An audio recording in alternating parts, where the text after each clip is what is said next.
नमस्कार, स्वागत है आपका। आप देख रहे हैं आपका पसंदीदा डिबेट शो बात हरियाणा की। मैं आपके साथ तेज नैन मोर। इन दिनों हरियाणा का सियासी पारा छात्र राजनीति से सातवें आसमान पर है। बात छात्रों के हक की होने की बजाय अब छात्रों के नाम पर राजनीति चमकाने और विश्वविद्यालयों में माहौल खराब करने के आरोपों पर हो रही है। हिसार के बाद कुरुक्षेत्र विश्वविद्यालय के एक प्रोग्राम को लेकर अध्यक्ष युवा जेजेपी दिग्विजय सिंह चौटाला और अन्य छात्र नेताओं पर एफआईआर दर्ज हुई है, जिसे जेजेपी ने राजनीति से प्रेरित बताते हुए गंभीर आरोप लगाए हैं। इनसो के कार्यक्रम में हुई हिंसा ने छात्र राजनीति को फिर सवालों के घेरे में लाकर खड़ा कर दिया है। एफआईआर दर्ज हुई और अब बयानबाजी का दौर जारी है। सवाल यह है, क्या यह हक की लड़ाई है या राजनीति का अखाड़ा? कौन छात्रों की आड़ में राजनीतिक रोटियां सेक रहा है? क्या सच में छात्र संघों की आड़ में सियासत चमकाई जाती है, बजाय कि छात्रों के हकों की आवाज को उठाया जाए? चर्चा से पहले आपको दिखाते हैं ये स्पेशल रिपोर्ट।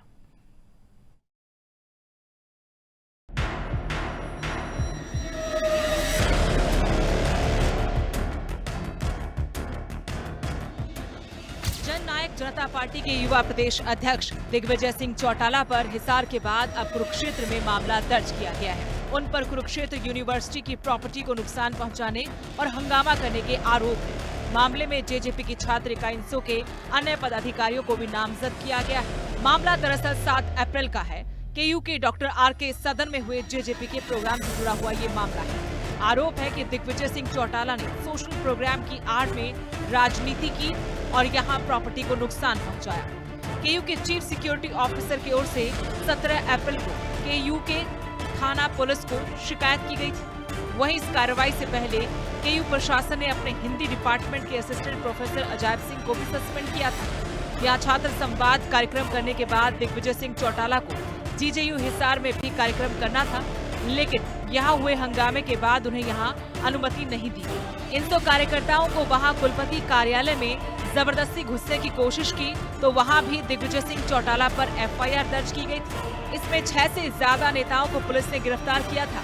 हालांकि बाद में इन सभी को जमानत मिल चुकी है। केयू वाले मामले में पुलिस ने दिग्विजय सिंह चौटाला, अनुमति लेने वाले प्रोफेसर अजायब सिंह, इनसो के पूर्व राष्ट्रीय उपाध्यक्ष विशाल मुकिमपुरा, नवीन, राजेश और एक महिला समेत 11 को नामजद किया है। इनसो नेता विशाल मुकिमपुरा ने एबीवीपी और केयू प्रशासन पर आरोप लगाया है कि केयू प्रशासन एबीवीपी के झूठे आरोपों पर ये राजनीति कर रहा है। इन लोगों ने केयू को आरएसएस का अड्डा बना दिया है। बड़े शर्म और दुर्भाग्य की बात है, 7 अप्रैल को यूनिवर्सिटी के आर.के. सदन में हमारा छात्र संवाद कार्यक्रम का प्रोग्राम था और आज 13-14 दिन के बाद मेरे और दिग्विजय चौटाला जी और अन्य साथियों पे मुकदमा दर्ज कर दिया गया। वो एवज पूछो कि ये तो बीजेपी वाले बता सकते हैं किस एवज में मुकदमा दर्ज किया गया है। और मैं ये बताना चाहता हूँ कि जिस दिन प्रोग्राम किया गया था, कुछ कुर्सियाँ तो पहले टूट रही थी, उसका भी वीडियो क्लिप मेरे पास है। वो स्टूडेंटों द्वारा नहीं तोड़ी गई हैं, वो यूनिवर्सिटी के एबीवीपी के कार्यकर्ताओं या किसी अन्य साथियों के द्वारा तोड़ी गई हैं। अखिल भारतीय विद्यार्थी परिषद ने इनसो पर सदन में हंगामा, कुर्सियां तोड़ने और लड़कियों से छेड़खानी करने की गंभीर आरोप लगाए थे। एबीवीपी ने केयू प्रशासन से कार्रवाई करने की अपील भी की थी। अब सवाल है कि ये छात्रों के हक की लड़ाई है या हुकूमत की? क्या सच में छात्रों की आड़ में विश्वविद्यालयों को राजनीति का अखाड़ा बनाया जा रहा है या बदले की भावना से सियासी विरोधियों को निशाना बनाया जा रहा है? Bureau report, living India news. तो चलिए चर्चा की शुरुआत करते हैं। सभी खास मेहमान हमारे साथ जुड़ चुके हैं और इस वक्त हमारे साथ जुड़े हुए हैं राहुल वर्मा एबीवीपी की तरफ से, अनु मलिक सारसा छात्र नेता एनएसयूआई, विशाल मुकिमपुरा पूर्व राष्ट्रीय उपाध्यक्ष है इनसो के। आप सभी का बहुत बहुत स्वागत है। और मेरा पहला सवाल विशाल आपसे है, क्योंकि आपकी पार्टी का प्रोग्राम चाहे हिसार हो कुरुक्षेत्र, आपके संगठन की तरफ से प्रोग्राम रखा गया जिस पर ऐसा बवाल मचा है कि थमने का नाम नहीं ले रहा। अब दूसरी पक्ष से कानूनी कार्रवाई हुई है और आरोप आप लोगों पर यह है कि आप छात्र संवाद के नाम पर राजनीति करते हैं। छात्र संवाद के नाम पर छात्रों की बात नहीं होती, बल्कि राजनीतिक बातें होती है, नारेबाजी होती है, तोड़फोड़ होती है। सबसे पहले जी आप सभी को मेरा नमस्कार। देखो, स्टूडेंट राजनीति करते हैं तो स्टूडेंट राजनीति की बात करेंगे। आज 19-20 तारीख हो चुकी है। 7 तारीख को हमारा कुरुक्षेत्र विश्वविद्यालय में प्रोग्राम था, छात्र संवाद कार्यक्रम।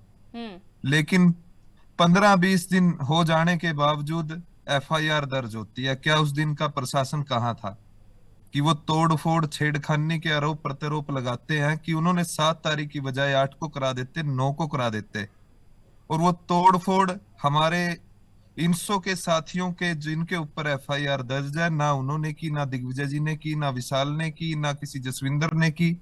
वो तोड़ फोड़ करने वाले भी, उनको भी पता है कौन है, मेरे को पता है कौन है।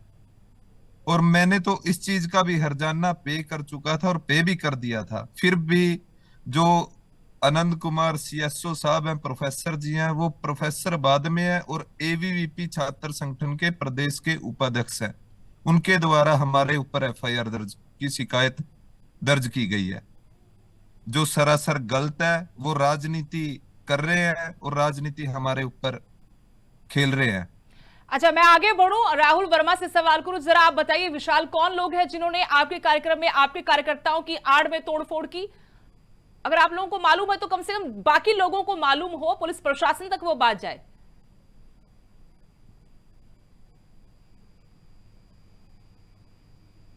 जी विशाल। जी, मैं बताना चाहता हूँ, ये तो एबीवीपी वाले पर्ची कार्ड छात्र संगठन है। इन्होंने तो मेरे पास 10-15 प्रोफेसरों की तो स्लिपें पड़ी हैं, जिनकी इन्होंने किसी की 1100 की, किसी की 2100 की, किसी की 5100 की पर्चियां काटते हैं। ये स्टूडेंटों की कोई सूद नहीं लेते। हमारा जो प्रोग्राम हुआ है, हमारे प्रोग्राम को देख करके बुखलाहट पैदा हो चुकी है। राहुल, ये आरोप सीधे सीधे एबीवीपी पर लगा रहा है कि भाई इनकी वजह से शिकायत, इनकी तरफ से शिकायत दी गई, ऐसा कुछ हुआ ही नहीं था। और जो तोड़फोड़ भी की गई वो इंसो के जो संगठन जुड़े हुए लोग हैं उनकी तरफ से नहीं हुई। आप लोगों ने भी वैसे मुद्दा उठाया था, उसके बाद एक्शन लेने में काफी देर जरूर की, लेकिन एक्शन लिया है। क्या देखते हैं इन आरोपों, कैसे देखते हैं? जी, सबसे पहले आप सभी को नमस्कार। जैसा अभी एक इंसो के साथी ने बताया कि ये कार्यक्रम हमारा था, हमने कार्यक्रम किया, कार्यक्रम करने के बाद कोई बाहर से आकर कुर्सियां तोड़ गया। अभी थोड़ी देर पहले कुछ वीडियो चल रही थी, आपके ही चैनल के माध्यम से वीडियो दिखाई गई। कुछ वीडियो पहले से वायरल है, कुछ वीडियो अलग चैनलों पे चल रही है। उन चैनल में साफ दिख रहा है कि बच्चे खड़े होकर उन कुर्सियों पे कूद रहे हैं और उस कार्यक्रम की आड़ में कूद रहे हैं। भाई, आप जब कार्यक्रम कर रहे हैं नशा मुक्ति के नाम पर, आप लोगों ने, इंसो के कार्यकर्ताओं ने उस ऑडिटोरियम को लिया। ऑडिटोरियम को लेने के बाद वहां आप कोई सिंगर को बुलाते हैं, सिंगर के बोलने के बाद जब वो भीड़ इकट्ठी करती है तो बाहर से विद्यार्थी आते हैं और विद्यार्थी आने के बाद उनको मन पसंदीदा सिंगर नहीं मिलता है, तब वो पूरा उद्यम मचाते हैं। बाहर से आने वाले विद्यार्थियों को ये नहीं पता कि विश्वविद्यालय में किस प्रकार से काम होता है। विश्वविद्यालय की प्रत्येक चीज प्रत्येक विद्यार्थी के लिए बनी हुई है। वो हमारे टैक्स से गया हुआ पैसा है जिसका आज हम उपभोग कर रहे हैं। ये विश्वविद्यालयों के अंदर की स्थिति है। यानी राहुल, जिन लोगों ने तोड़फोड़ की इस कार्यक्रम में जो 7 अप्रैल को हुआ था डॉक्टर आरके सदन में, तो फिर आप मुझे बताइए कि बाहर से आने वाले हैं तो फिर इंसो को क्यों आरोपों में घसीटा जा रहा है? क्यों इंसो के पदाधिकारियों पर या फिर दिग्विजय सिंह चौटाला पर एफआईआर हुई? जी जी जी बिल्कुल, मैं इसका प्रत्युत्तर दूंगा।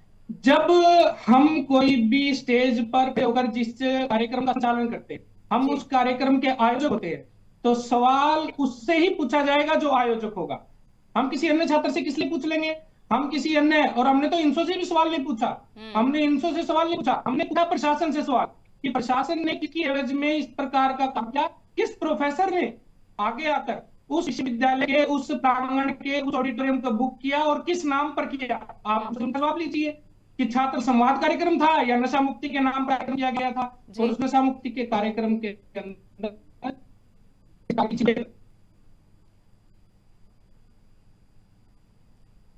राहुल, आप सुन पा रहे हैं हमें? लेकिन इनका आरोप ये भी है कि भाई आरएसएस की संगोष्ठियां होती हैं वहां पर, एबीवीपी के कार्यक्रम होते हैं, उनको परमिशन मिल जाती है, हम लोगों को परमिशन नहीं मिलती है।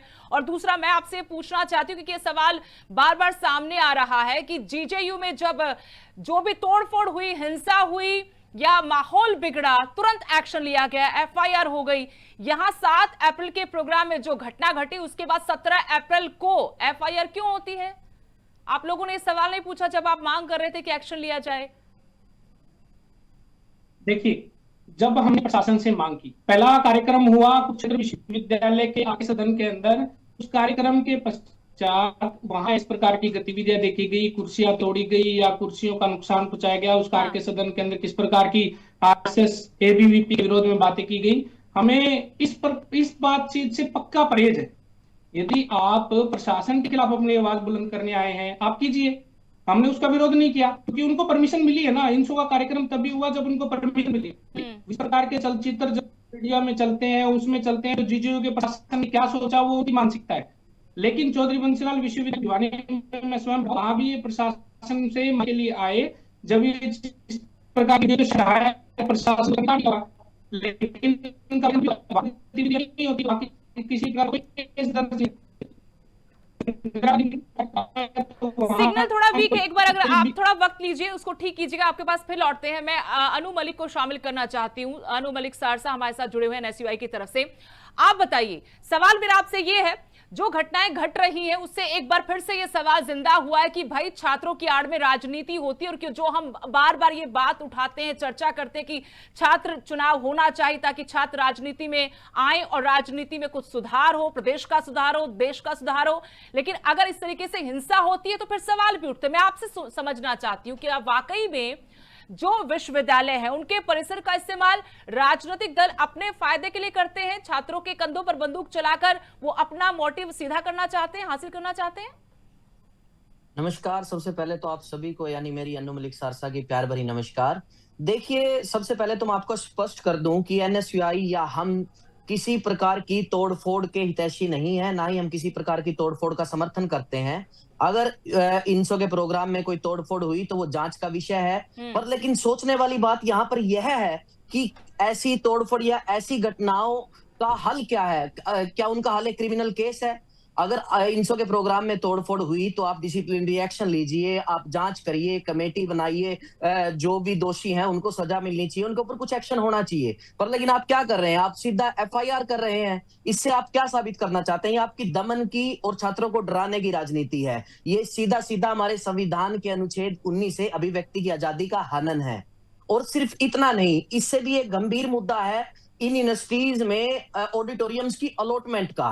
अगर कोई एबीवीपी का, आरएसएस से जुड़े किसी और संगठन का छात्र जाकर किसी कार्यक्रम के लिए परमिशन लेना चाहता है, उस हॉल को अलॉट करवाना चाहता है, तो उसे एकदम मिल जाती है। पर लेकिन एनएसयूआई, इनसो, कोई भी और छात्र संगठन, हमसे मांगा जाता है कि किसी एक प्रोफेसर को कहो कि आपकी जिम्मेदारी ले।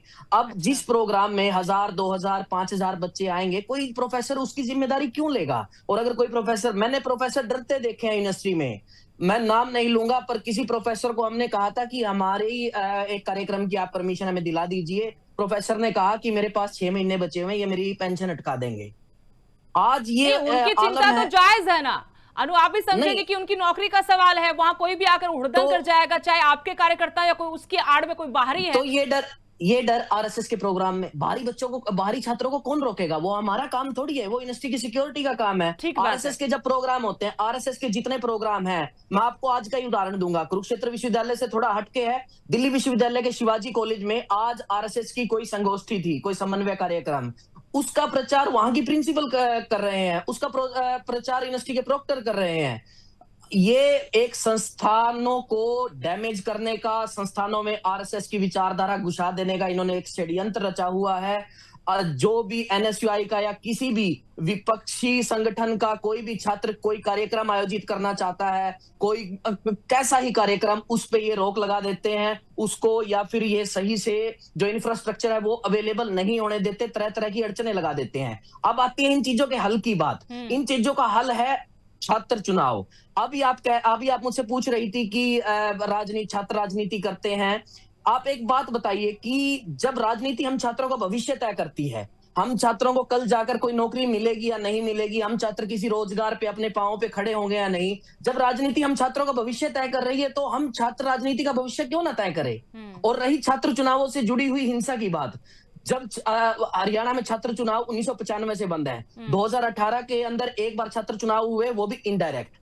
तो उस एक साल को छोड़ के जिन सालों में छात्र चुनाव बंद हैं, उन सालों में क्या यूनिवर्सिटी में कोई हिंसा नहीं, विश्वविद्यालय क्या वैसे भी जब पूरे देश में चुनाव हो सकते हैं, मेरा तो ये मानना है कि जब पूरे देश में चुनाव हो सकते हैं, क्या यहाँ विश्वविद्यालयों में, कॉलेजों में चुनाव नहीं हो सकते? इतनी जिम्मेदारी नहीं उठाई जा सकती?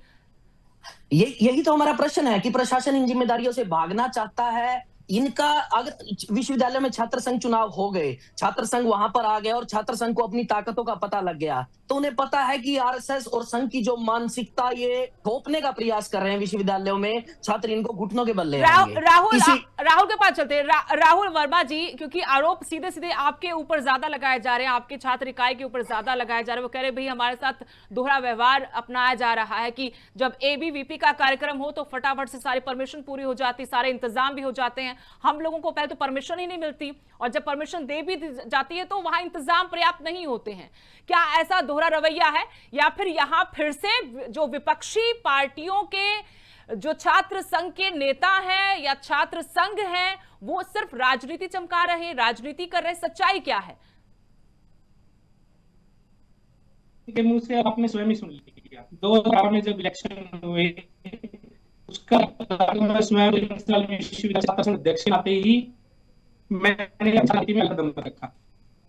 जिस प्रकार से लोग बातचीत कर रहे हैं, जिस प्रकार की बातचीत निकल कर आ रही है कि आरएसएस, एबीवीपी छात्रों को अड्डा बना रहे हैं, भैया एबीवीपी का काम है छात्र राजनीति करना, इसलिए वो अपने इंस्टीट्यूट के अंदर कार्यक्रम कर रही है। लेकिन आप लोगों का रवैया कैसा है कि आप लोगों को परमिशन के बाद आप करते हैं, जिस प्रकार आप कैंपस के अंदर विरोध की बातें करते हैं, जिस प्रकार से आप प्रशासन का विरोध कीजिए ना। आप प्रशासन आप करने हैं, छात्रों का मुद्दा रखिए, छात्रों के मुद्दे के ऊपर बात कीजिए। लेकिन इनका काम है केवल आरएसएस, केवल एबीवीपी और अन्य किसी राजनीतिक पार्टी के ऊपर अपना विपक्ष के नाते बातचीत करना। दिग्विजय सिंह जी कार्यक्रम में आते हैं, केवल बात करते हैं आरएसएस, एबीवीपी। हमारे इनके प्रदेश के अध्यक्ष आते हैं, इनके पास मुद्दा केवल आरएसएस, एबीवीपी, छात्रों के मुद्दे की बात नहीं है। केवल और केवल जब ये खुद चीफ मिनिस्टर साहब इनके भाई चीफ मिनिस्टर थे, तो उन्होंने वादा किया कि हम आते माहौल करा देंगे, हम आते ये करा देंगे, लेकिन बातें हुई केवल और निर्णय कुछ नहीं हुआ। विशाल को जोड़ लेते एक बार, आपके जवाब पर एक बार विशाल से एक बार जवाब लेंगे सवाल करते हुए। विशाल, आपने सुना राहुल कह रहे हैं कि भाई आप लोग छात्र राजनीति की बजाय एबीवीपी को कोसते हैं, आरएसएस को कोसते हैं, छात्रों के मुद्दे तो आप उठाते ही नहीं। मैं राहुल जी को बात बताना चाहूंगा, एबीवीपी वालों के साथ कोई दुश्मनी नहीं है हमारी। अगर एबीवीपी अच्छा करेगी तो हम अच्छा कहेंगे, पर लेकिन आज के टाइम में उनका काम जीरो है। उन्होंने तो आरएसएस की बात कहना चाहता हूँ, यूनिवर्सिटी में अपना अड्डा बना लिया है बीजेपी को और आरएसएस वालों ने। ये हम इनका अड्डा नहीं बनने देंगे। यूनिवर्सिटी स्टूडेंटों की है, स्टूडेंटों से चलती है, स्टूडेंटों के लिए है। हमें सर्टिफिकेट नहीं चाहिए। मित्र विद्यार्थी परिषद 1949 जब से हमारा रजिस्ट्रेशन है तब से जो इनके ये सीएसओ है, ये चलिए एक एक सवाल आप तीनों से मैं पूछना चाहती हूँ, एक एक सवाल पूछना चाहती हूँ सिलसिलेवार तरीके से। मैं एक एक करके आप लोगों के पास आती हूँ। राहुल, सबसे पहले मैं आपके पास आना चाहती हूँ, आते हैं आपके पास अनु। आप लोगों ने पिछले 6 महीने में बताइए कि एबीवीपी ने ऐसे कौन से छात्रों के मुद्दे थे जो प्रशासन के सामने रखे, उठाए, सड़क पर बैठे हों या आपने ज्ञापन सौंपा हो, कहीं का भी बता दीजिए मुझे। उदाहरण, आज चौधरी रणजीत सिंह विश्वविद्यालय के अंदर कुलपति के ऊपर भ्रष्टाचार का आरोप लगा। हमने बहुत लंबा संघर्ष किया, उस कुलपति को पद से हटवाने का काम विद्यार्थी परिषद ने किया। जैसे ही कुरुक्षेत्र विश्वविद्यालय की बात करते हैं, चाहे चौधरी बंसीलाल विश्वविद्यालय बात करते हैं, चाहे इंदिरा गांधी मीरपुर विश्वविद्यालय की बात करते हैं, वहां के स्थानीय जितने मुद्दे हैं उठाकर बातचीत करते हैं। ये केवल राजनीति के लिए केवल एक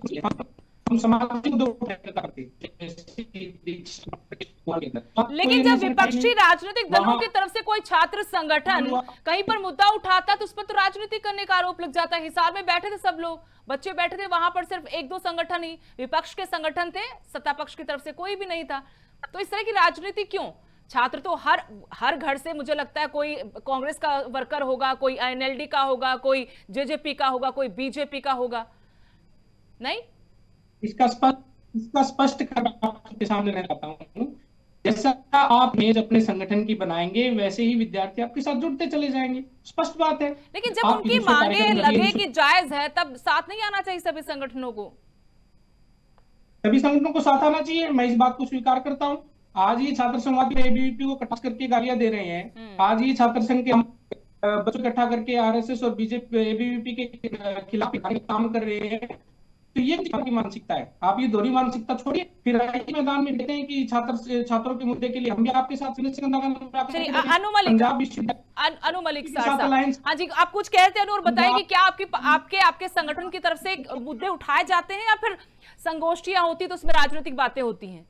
सबसे पहली बात तो मैं मेरे अजीज भाई राहुल को ये बताना चाहूंगा, इन्होंने कहा कि आप लोग प्रशासन को निशाने पर क्यों नहीं लेते, आप लोग एबीवीपी को निशाने पर क्यों लेते हैं।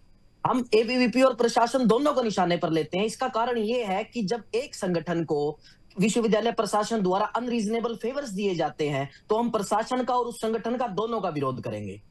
दूसरी बात रही यूनिवर्सिटी में काम करवाने की और छात्रों के मुद्दे उठाने की, एनएसयूआई को तो प्रत्यक्ष को प्रमाण की आवश्यकता नहीं होती, हमारे तो कार्यकर्ताओं को गिरफ्तार करके जेलों में ठूसा जा रहा है। अभी आपने देखा डीडी न्यूज वाले मामले में हमारे साथियों को किस तरह जबरन गिरफ्तार कर लिया गया। ऐसे मामलों में आमतौर पर डिटेन कर लिया जाता है या फिर कुछ घंटों वाले मामले पर आपको लगता है कुरुक्षेत्र में जो देरी हुई है एक्शन लेने में, उसका कोई लिंक हिसार इंसिडेंट से है?